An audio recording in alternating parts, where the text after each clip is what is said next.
So hi and welcome to the Reservation Shack. For those of you that haven't joined me before, my name is Mark. As I say, the Reservation Shack, and I kind of do lowrider builds, bike builds, a few bits of projects on my own cars and vehicles, sort of camper conversion and stuff like that. So for those that you have been with me before, I've been talking about a big build, and I'm finally going to start it. So let's get this off here first. So basically, this is a project bike that I've got and picked up, and then over the past 6 months, I think it is, I've been finding and sourcing parts that I need to do this build. I'm not going to give away what the build is at this point. I want it to kind of be more of a surprise as we go through. I think once I get the frame done, a lot of you will guess what it's going to be. But in this episode, what I'm going to do is go through and start stripping it down. A lot of you will have seen me strip bikes down before, but what I'm going to do is for those of you that are maybe building your own bikes is kind of detail a little bit more the tools that I use. There's nothing special with the tools, it's just basically having the right sizes. So what I'll do is as I take a part off, I'll tell you what size spanners or wrench or whatever I'm going to use. The most common, or for these bikes, the only things I find that you need is a 15mm, a 13mm, a 10mm, I think there's a 1/8mm on here, and then there's a 14 and a 17, which are for the this pin here on the springer front. 15 on the wheels, but like I say, we'll go through it, we'll strip it down. I'm probably going to try and keep this video pretty short. It'll just be a strip down but detail what I do. There's a bit of an update on the workshop which I'll show you now. So for those of you that have watched before, may have seen me working before on the floor, which was a dusty concrete. So I've added these kind of workshop floor tiles, like plastic. So they just come in squares. I think I've got a bit of a video on them. I'm nearly done. Just got a little bit of couple to cut and insert on the edge there. But it's making the workshop a lot cleaner, a lot easier, a lot quieter as well. And it's easier if I'm having to work down on the floor. You know, if I'm doing a bit on a couple of bikes down there that aren't the stands. You can sort of see my setup there with the bike stand, lighting, and the other camera stand that I've got. So yeah, it's a good upgrade. Quite happy with that. Workshop's still a bit of a mess, and if you come around, you can see for the project bikes, there's usually about here. There's usually an SLK that's had to go to a gearbox specialist, as there's a bit of a problem with an oil seal on the gearbox, which I can't get to. So I've just sent that in today for them to go and have a look at it. I sort of have to choose my battles. I knew I couldn't do anything with that one, so it's gone to someone to do it. So let's get back onto this build. This is, for those of you that have seen before, this is one of the big builds I've been talking about in previous videos. So without further ado, let's get on. So as you can see, things have progressed quite a lot with some upgrades with the flooring and such like that, just trying to make it a little bit more comfortable. And such like that. I've still got to get the lighting maybe sorted a bit better, so at the minute I've got two big lights in front of me trying to so you can see what I'm doing, but it is quite bright and blinding when I'm trying to talk to you. But bit by bit, it's as money allows, we get there. So let's get started. What I'm going to do is, first off, we'll get the front wheel off. Now these front wheels, normally if the bike hasn't been molested or messed about with, the front wheel will be held on with two 15mm nuts. So I bought a long time ago. I bought like a bike repair set. I think it's made by Lifeline. There's many out there, and basically it has all the sort of spanners that you'd need, chain splitters and stuff like that, and Allen keys. But so 15mm on both sides. I think I might have had this apart loosely before, and this will then stop it hopefully swinging around so much on the bike stand. So you've got 50mm, as I say, nut on the front wheel. On the top, on what's called the crown, this part up here, you have a 13mm nut on the back, and then like a coach bolt pin. Now this one actually broke, so the coach bolt on this side is kind of loose. I just kind of had to put something I got spare.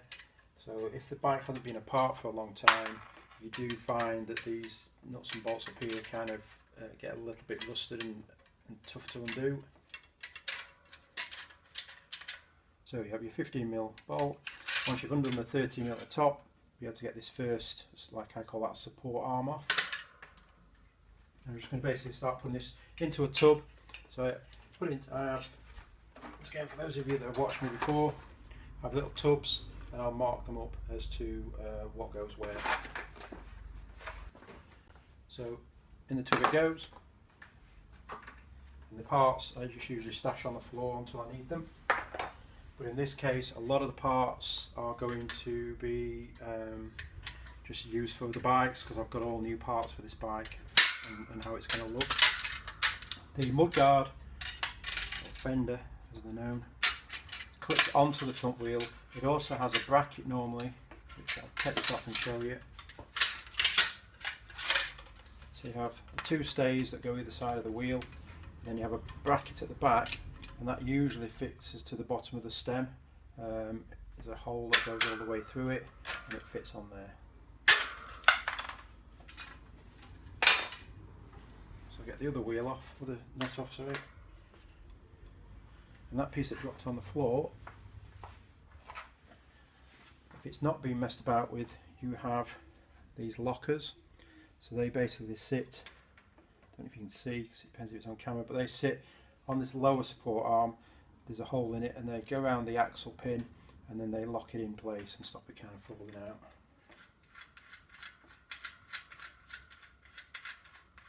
So what I'll do is I'll take this off, and I'm going to reposition the bike, because when I got it before it was front heavy, and now I've dropped the front wheel off, it's now back heavy, so it's trying to do that on the bike stand. So you've got your standard wheel. Well, this is actually called a fan spoke wheel for the reason it's got those missing. The more desirable, well, this is quite desirable. You've got the 144 spokes, and then you've got a less desirable 76 spokes. But most of them should have this Lowrider emblem on them. This is a non-braked version. If you've once again seen other videos, there's some that have a hub brake. So let's get this repositioned.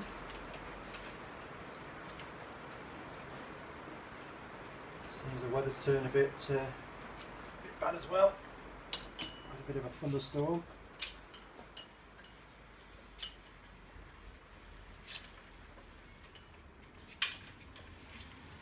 So I say I've just finished getting this front off. Just get that set, and I'll show you what parts I've got on there. So as I said, 13mm for the crown bolts. Yeah, I think I've had this, I've either used a part on this, or I've had this, somebody's had it apart. So the upper support arm again, and then you've got this coach bolt, and there's like it's a nut that has like a, I don't really can't call that, but it's like a shim on the bottom of it built in. Now, if these do break, I've not found many over here in the UK, but there's a lot of places in the States. They're about a couple of dollars for a set, so I've actually ordered a few in, so I've got stuff in the on the box ready. So next we've got this. I'm going to take this lower arms off. So you've usually got a 14mm on this side. Hopefully it's loose actually, and a 17mm on the actual bolt. Now some have this like capped bolt on it, and some are just a standard bolt. And then you have a washer, which I've just dropped. Get that coach bolt out of there. You do both sides, and that removes your lower arms.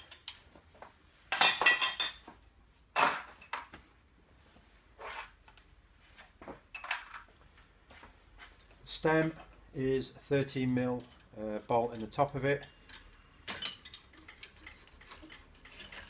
and it has like a, well, if you've done anything on bikes you'll see that. So as you tighten that up, it pulls this kind of bottom collar up and locks it in place. So basically just undo it with a 13mm, and then that slides out. The same with this didn't have ape hangers on, but this usually has an Allen key top bolt with a 13mm bottom on it.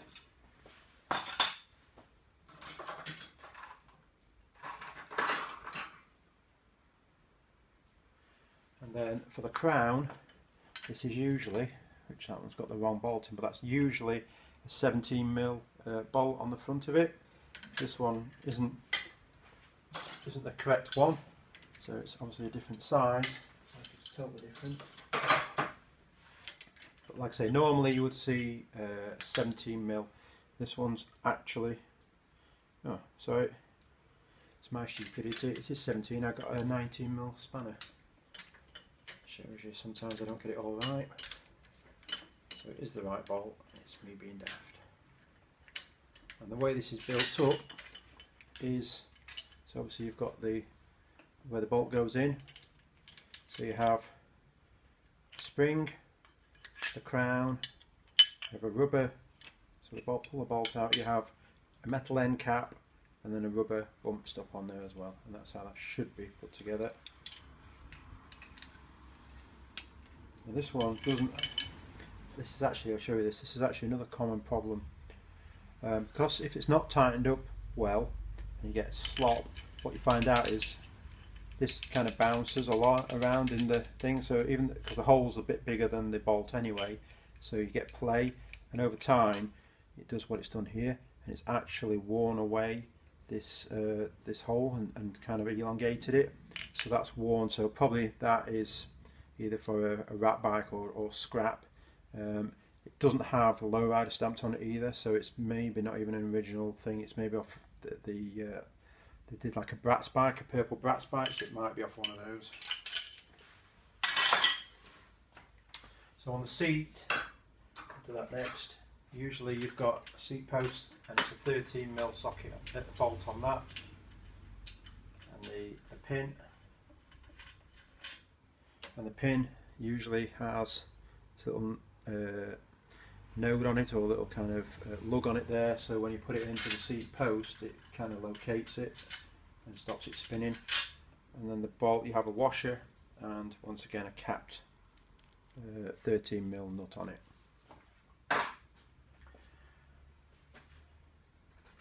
On the back, on the sissy bar, you usually have some little Allen key bolts that fit on if it's got the slider type sissy bar. And then you have long screw bolts that go in the top with a 10mm nut on the back of them. This one's not on there, so that's been removed already. And if you wanted to take the seat post, leave the seat post in and take the seat off, the seat has a 13mm bolt on the seat bracket. I'm going to take, oh, it's actually loose as well, so I'll take it off. Right. I'm going to tighten that up because that then allows me to wiggle the seat post out, and I can use the seat as a bit of a lever to sort of get some purchase on the post. So tighten that up.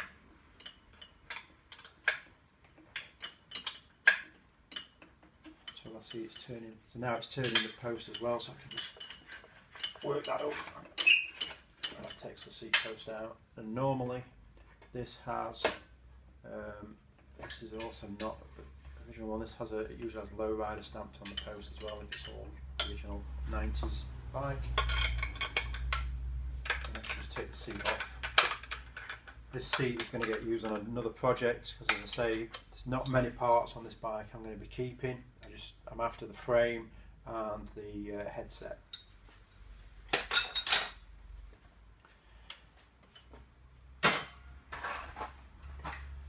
See if the pedals come off. Quite tight. It's fine. That pedal is quite tight on the other side. Normally these are 15mm, same as the wheel nuts. And this has had some upgraded pedals, but they're quite cheap ones by the looks of them. So this has had what's called single twist. You get double twists, but hopefully you can see there's quite a lot of play. So this is worn and it's no good really. There's not much I can do on that one. I'm trying to tighten it, but it's all pot riveted, so you'd have to basically disassemble a lot to try and do it. I might disassemble a pedal, but to be honest, for the price of them, it's not really worth it. Back wheel, same as the front, 15mm. Normally you have a little bolt that holds the coaster brake arm onto the frame. Once again, it's like a little metal clamp that goes over the frame, and it has a 10mm bolt going through it, one bolt.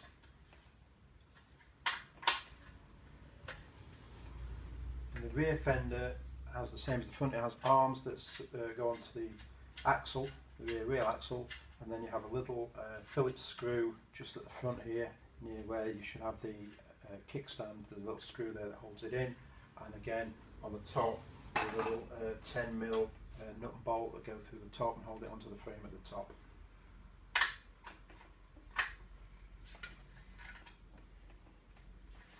This one's missing the chain guard.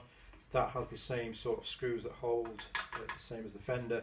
Has two little 10mm screws, one behind the sprocket and one at the back near the rear sprocket.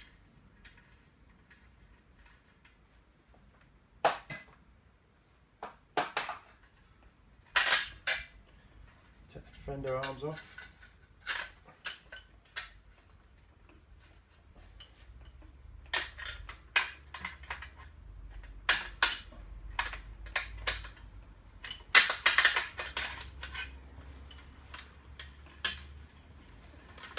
What you might find is you forget to take this coaster arm off, so as you drop the wheel it's hung up there, so that kind of reminds you, but this one, as I say, it's missing.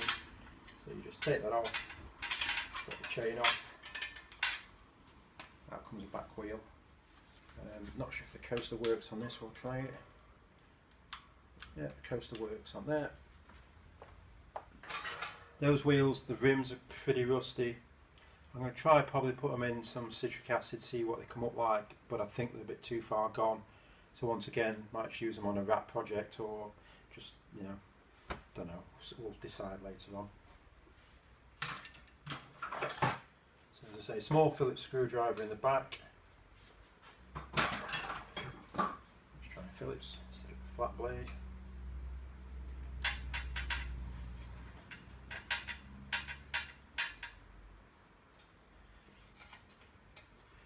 As you'll have noticed as well, this is a painted frame, most are chrome, so it took me a while to find painted, although they're not, in my opinion, they're not as desirable as the chrome ones.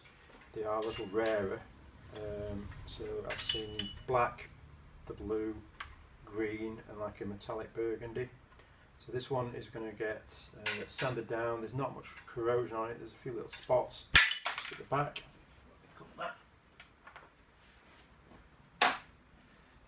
A few little spots at the back, on the back where the coaster arm's been, but that'll clean up, and there's a few scrapes on here, but overall the frame has not got any major corrosion, so I'm going to dip that in citric to get rid of it, and then sand it back, and then it's going in for paint.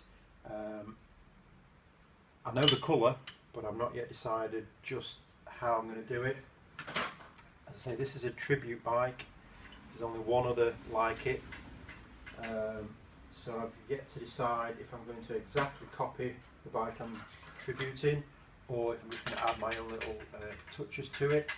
I'm thinking I might do some pinstriping, or have somebody do some pinstriping for me, but I've yet to decide yet on what I'm going to do.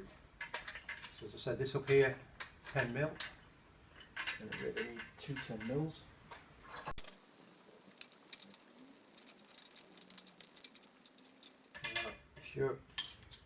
Your kind of preference as to which way you would do this, but most of them, as I've seen them from, if the bike hasn't been touched, is the bolt goes through the fender from underneath, and then through the bridge on the top. Then it has a washer and a nut, so it's on the bottom. But that's if you want to be really particular and really keep it back to built exactly as it was. Your choice, your bike. The fenders that have come off this, a bit pitted, a little bit rusty, so once again I might see if they clean up, but if not, it's not a big deal. Like I say, that pedal on there is quite chewed up, so I'm going to have to maybe do a bit of work on that. I can't get it off on the frame because I'm not getting enough leverage, so what I'm going to do is pull the crank out through, because it goes that way anyway, and then I'll work the pedal offline. On the top, I'm bouncing back and forth a little bit just as I get to things. So on the top I use an adjustable spanner, And what you should have is you have the locking, like a lock nut on the top, or like an end cap nut. I'll show you that in a minute. Like that. And that basically goes on. Then you have the crown bolt support. Then sometimes you have a washer in there, and then you have what I class as the top bearing cover.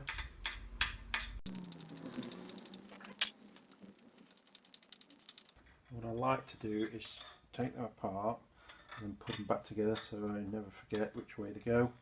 So on the bottom, the bearings sort of go face down onto the cover like that. On the top, they've also gone down like that, so I'll have to just check. I don't think that's actually right, but anyway. And then I'll basically put it back together so I know what order they go in. I've done that many now. It's just something that looks a bit wrong. I don't know if that should be the other way around, but I'll check. That takes the front stem out. What I'm going to do then is I use a flat base screwdriver, and from the bottom, a long one, from the bottom I'll knock up and it'll knock this the bearing cap, the bearing cradle out. Not sure I'll be able to get that. Not sure I'll be able to get that on the while it's on the frame, but we'll see what happens.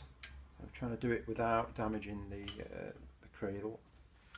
So it might have to be just something I do on the bench. So I have to do both sides, work each side to try and push it up. But it's quite difficult because it's on the front. Oh, there we are, it's gone.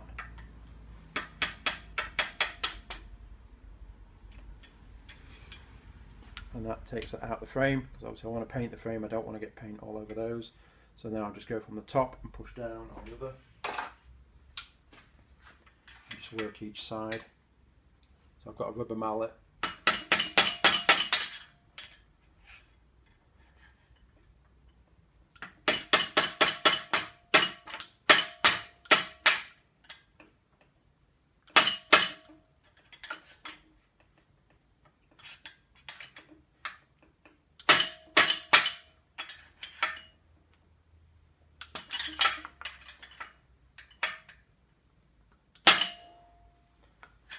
I'm going to have to do this one on the bench because that's not going down. So what I'll do is, you've seen the principle, I've done the top one.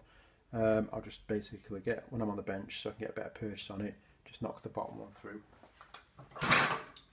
Same again, adjustable spanner onto the crank.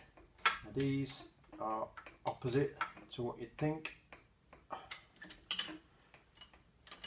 So when you go, normally you go anti-clockwise to tighten, clockwise to tighten. These are the other way. So you go clockwise to loosen it, without taking your hands off.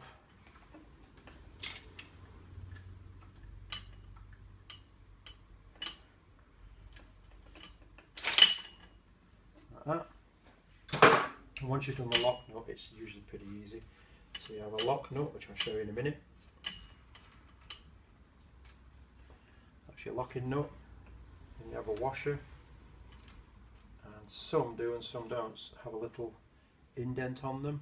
You can see that just there, and that sits in a little channel on the crank itself. So when you do it, it kind of locks the washer in place. And then you have the outer bearing cover.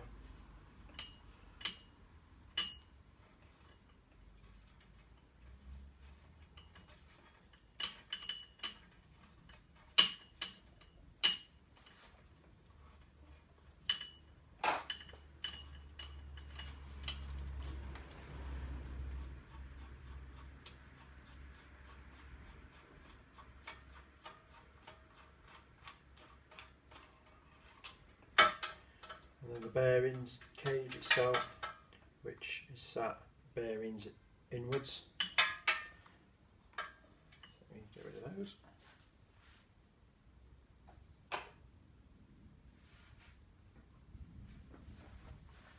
Get rid of some of the oil. And hopefully just pop that out through the other side. That's the same again, it's got the bearing cage. Now this, if you want to change the front crank, this one's not too bad, you can then just undo this other nut here, and that'll allow you to then separate the sprocket from the crank. Once again, I just piece it together primarily so I don't lose the parts. Just makes it easier. And I'll work on that pedal that's seized offline. The chain doesn't look to have some other split link in them. If it's the original chain, it doesn't. So this does have a split link there. That makes it a little easier to take off, but it also means that the chain's probably been replaced in the past.